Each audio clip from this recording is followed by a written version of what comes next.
Assalamualaikum warahmatullahi wabarakatuh.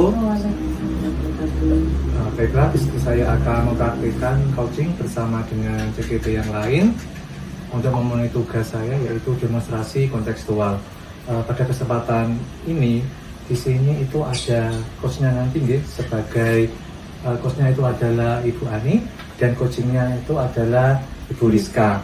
Oke, baiklah Bu Ani, nanti pada kesempatan ini itu jenengan akan berperan sebagai coach, ya. Kira-kira ini persiapan apa yang sudah jenengan lakukan, Bu? Ya, saya akan melakukan coaching terhadap Ibu Rizka sesuai dengan alur cerita yang pertama, yaitu mulai dari tujuan, terus identifikasi, rencana aksi, dan tanggung jawab. Beberapa pertanyaan berbobot sudah saya siapkan, Pak. Baik, Bu. Jangan lupa, Bu, nanti untuk 3 kompetensi inti, yaitu present atau kehadiran penuh, mendengarkan aktif, yaitu mendengarkan dengan rasa, dan juga nanti mengajukan pertanyaan-pertanyaan berbobot. Nanti juga harus tetap ada, oke? Selamat bekerja, monggo.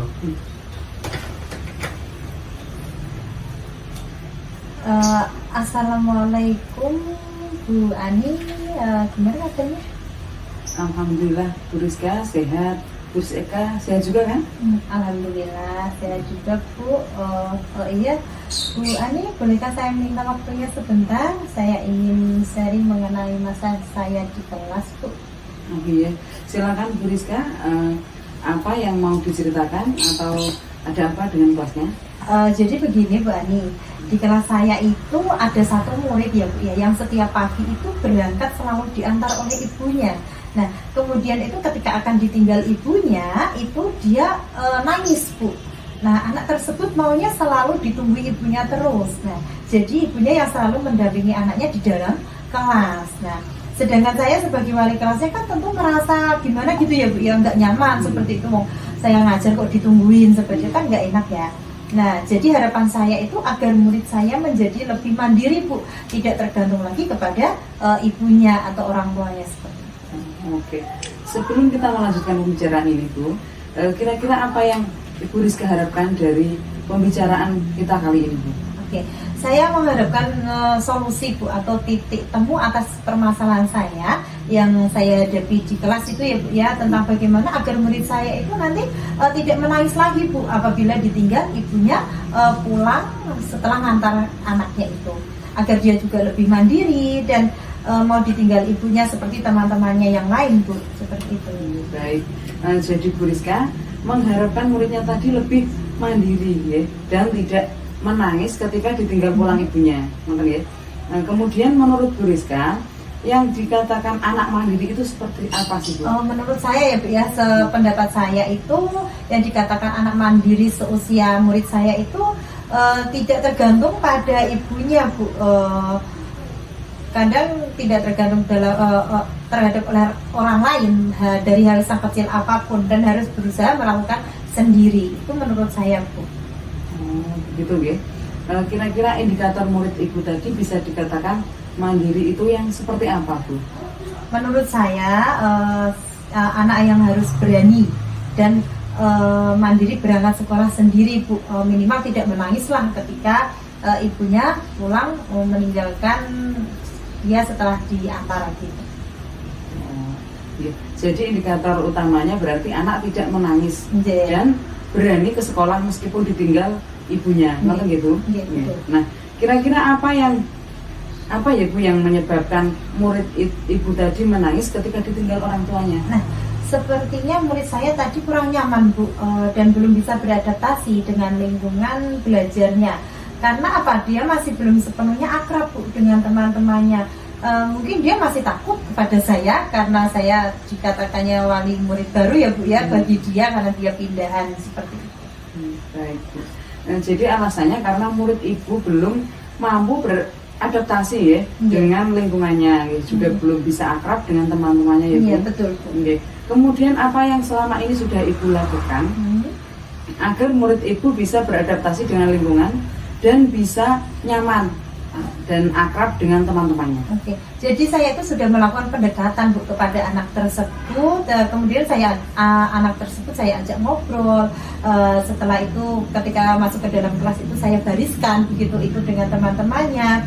Nah, belajar juga seperti itu Bu. Saya buat kelompok dan menyuruh. Selain itu saya juga menyuruh ibunya untuk meninggalkan ruangan kelas begitu. Dari apa yang sudah Ibu lakukan, apakah ada hambatan atau gangguan yang menghalangi Ibu?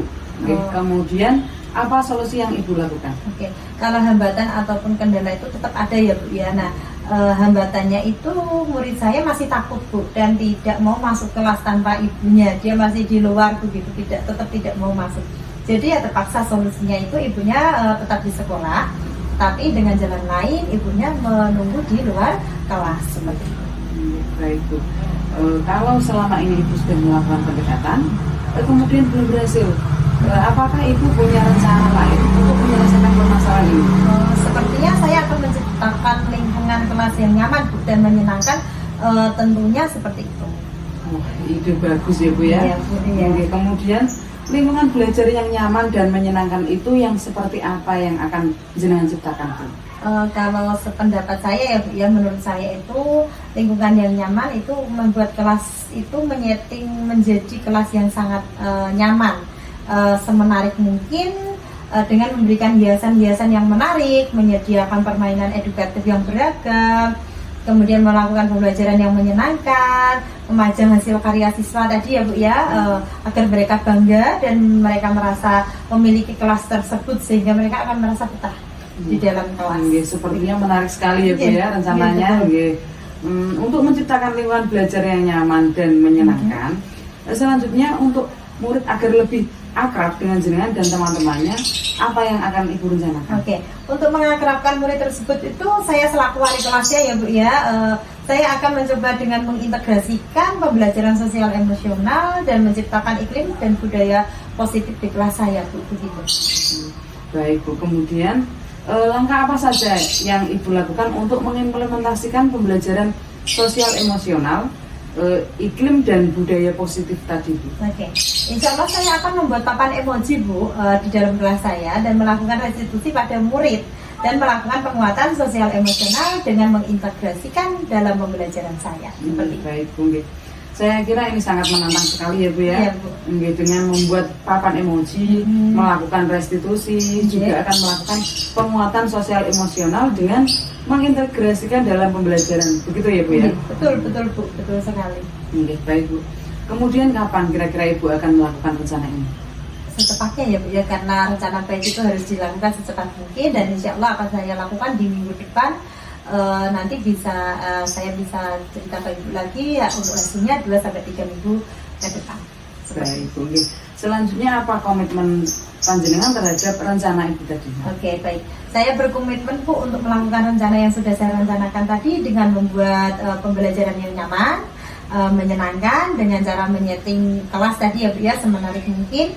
Kemudian memberikan hiasan-hiasan yang menarik, menyediakan permainan edukatif, kemudian melakukan pembelajaran yang menyenangkan serta memajang hasil karya siswa agar dia merasa bangga, membuat kelas tersebut menjadi serasa hidup begitu ya Bu ya. Kemudian saya juga mengimplementasikan pembelajaran sosial dan emosional serta iklim dan budaya positif dengan membuat papan emoji dan melakukan restitusi pada murid. Begitu Bu. Baik, super sekali ya Bu dia ini Ibu Rizka ini ya komitmennya. Menurut Ibu, siapa saja yang bisa membantu jenengan dalam melakukan rencana tersebut Bu? Oke, tentunya saya tidak bisa sendiri ya Bu, harus dengan dibantu atau serta dukungan oleh guru-guru lain, yaitu rekan saya, pastinya guru mapel yang mengetahui kondisi juga di kelas saya, yaitu adalah guru mapel PJUK, agama, serta bahasa Inggris, dan tentunya orang tua murid untuk menerapkan seperti apa yang saya rencanakan. Nah, kemudian untuk menciptakan kelas yang aman dan menyenangkan itu saya melibatkan murid-murid juga. Bagus sekali Bu, dengan berkolaborasi dengan teman-teman guru lainnya dan wali murid juga ya, agar lebih menguatkan ini Bu ya. saya sangat mendukung, mudah-mudahan semua berjalan lancar dan sesuai harapan ya Bu. Oke, terima kasih Bu Ani atas waktunya untuk sharing dan mendengarkan cerita saya, keluh kesah saya, dan membantu menemukan solusi Sama-sama dari masalah Rizka. saya. Deh. Mudah-mudahan kita semua bisa menjadi guru yang selalu Oke. dirindukan oleh murid-murid kita Oke Bu, semua. oke. Amin. Ya Bu, amin. Oke, Bu Ani dan Bu Rizka tadi luar biasa sekali, coachingnya sangat bagus dan sangat mengena, dan sampai pada titik temu dan solusi untuk permasalahan yang dialami. Nah, secara keseluruhan Bu, ini saya sudah melihat present atau kehadiran penuhnya yang sudah Ibu lakukan, dan Ibu juga sudah mendengarkan secara aktif, yaitu dengan menggunakan rasa dan empati. Dan yang saya lihat tadi juga itu mampu menggunakan pertanyaan-pertanyaan yang berbobot. Oke, sambil kita evaluasi gitu, itu tadi sebenarnya cerita yang Ibu lakukan kepada Ibu Rizka itu tadi apa gitu? Jadi alur cerita yang saya gunakan melakukan coaching bersama Bu Rizka tadi yang sesuai dengan alurnya, yaitu mulai dari tujuan, identifikasi, rencana aksi, dan tanggung jawab. Jadi beberapa pertanyaan yang ini yang saya tanyakan kepada Bu Rizka dengan tidak mengesampingkan pertanyaan berbobot dengan present saya terhadap coaching. Oke, nah gini Bu, kalau ini saya kasih skala 1 sampai 4 ya Bu tadi yang dilakukan oleh Bu Ani dan Bu Rizka itu saya kasih poin 4 Bu. Terima kasih Pak. Nah, saya bisa memberi skala 4 kepada Ibu itu karena luar biasa ya. Mungkin coaching ini bisa dilanjutkan untuk coaching yang lain gitu, untuk murid, lalu bisa untuk rekan guru, dan untuk rekan tenaga kependidikan. Oke, sukses selalu buat Bu Ani dan Bu Rizka. Baik, Terima kasih, Pak. Oke, sampai berjumpa kembali Bu di lain kesempatan. Oke, wassalamualaikum warahmatullahi wabarakatuh. Waalaikumsalam warahmatullahi wabarakatuh.